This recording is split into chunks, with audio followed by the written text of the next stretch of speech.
Another chapter of wonder titled Back from Winter Break. Despite what Mr. Tushman said, there was no clean slate when I got back to school in January. In fact, things were totally weird from the second I got to my locker in the morning.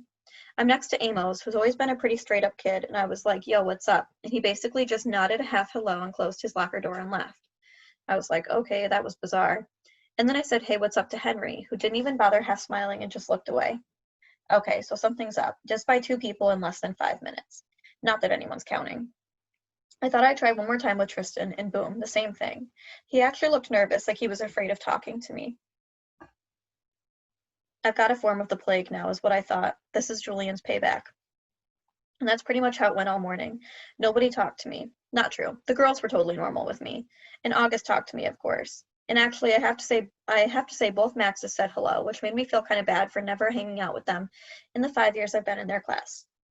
I hoped lunch would be better, but it wasn't. I sat down at my usual table with Luca and Isaiah, and I guess since they weren't in the super popular group, they were kind of middle ground jocks, that I'd be safe with them. But they barely nodded when I said hello. And then when our table was called, they got their lunches and never came back.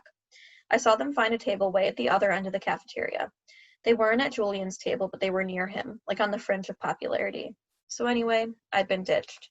I knew table switching was something that happened in the 5th grade, but I never thought it would happen to me. It felt really awful being at that table by myself. I felt like everyone was watching me. I also made me feel like I had no friends. I decided to skip lunch and go read in the library.